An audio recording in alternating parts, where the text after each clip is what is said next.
So, ever since Georgia's national championship win, there's been a lot of hype. There's been a lot of maybe potential, a lot of speculation that Georgia could be the next great dynasty.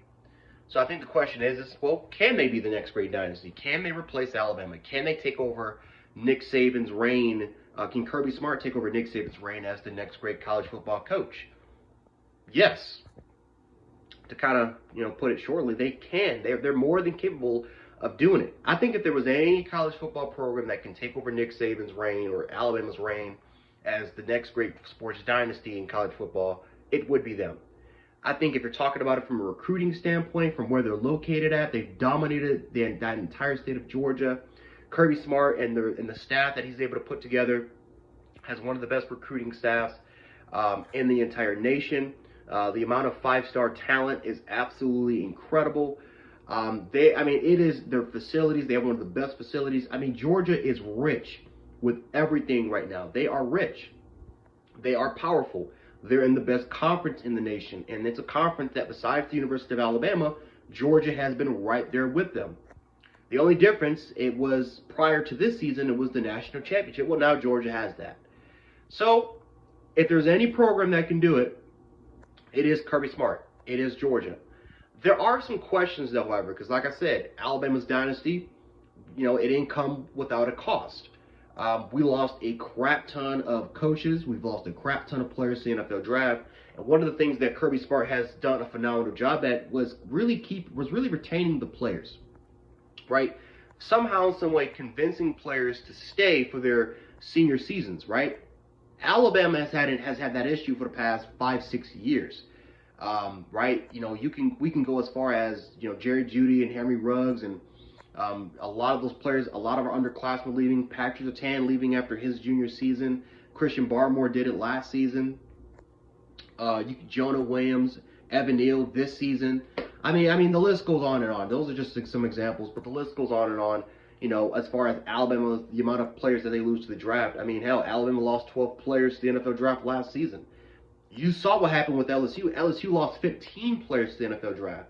They didn't go back to the national championship. Matter of fact, they haven't even come close to reaching that goal. Alabama lost 12, and they have the ability to go back. Right? There's this saying, Alabama doesn't rebuild, they reload. And if you look at their history, it's true. The fact that their rebuild season was considered a reloading season, even though that, again, as far as people that really watch the University of Alabama, I think we all know that this was not really the best Alabama team that we've ever seen.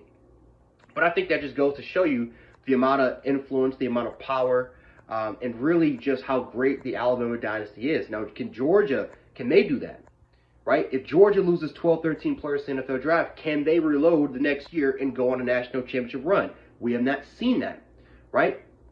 Now, Georgia has lost its fair share of players. Hell, even look at last season. You lose Eric Stokes, and you lose Richard LeCounte, and you lose Tyson Campbell. Those are Georgia's top players in defensive backfield.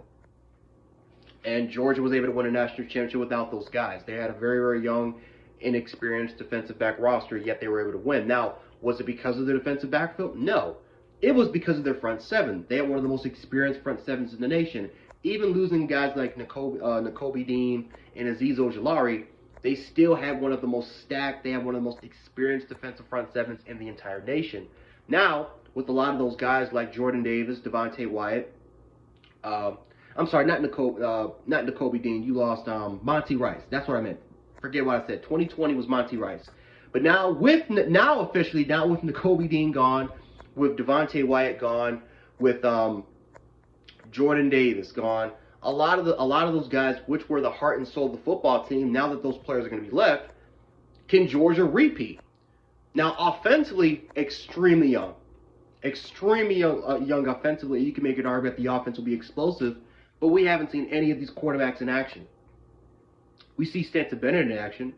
We see JT Daniels in action, but what are the chances of him going to be staying for next season or potentially transferring? I think it's pretty much high for him transferring.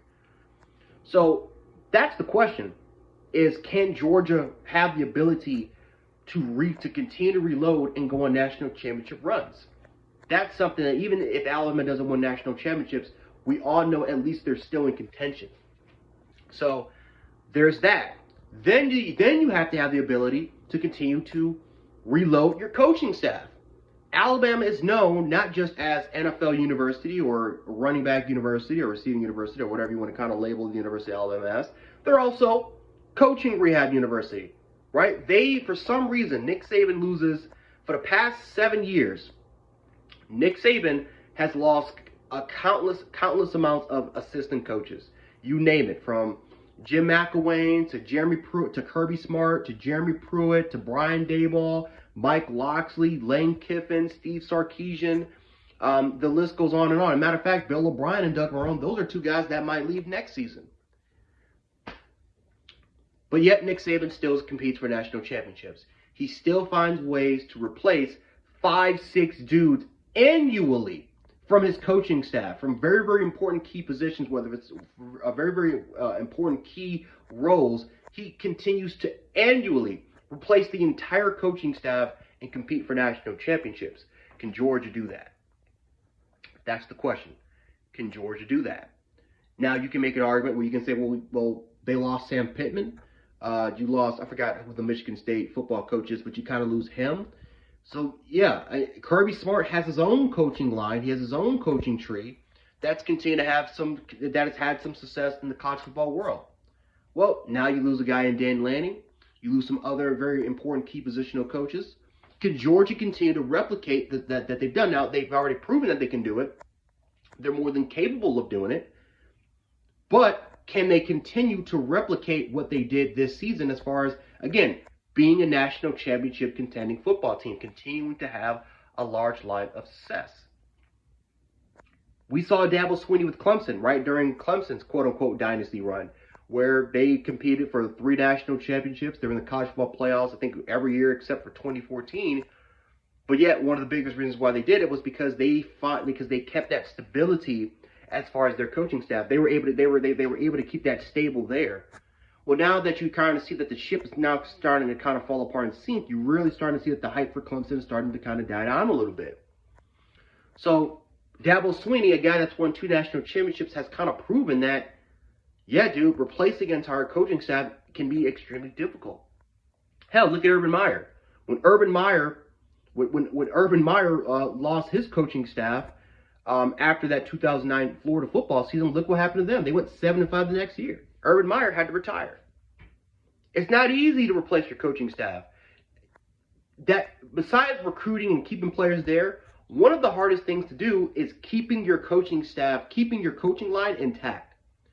And Nick Saban has had to try to prevail through all of that for the last decade.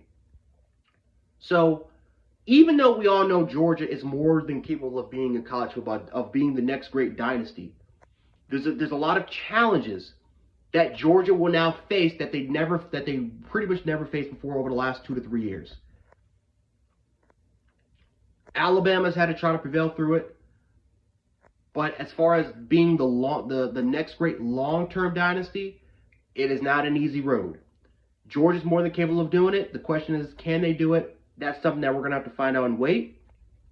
But like I said before, Kirby Smart, if there's anything that we can kind of talk about him, he's learned from Nick Saban ever since, from his LSU run, from his Miami stint to the Alabama stint for when he was responsible for 4 national championships.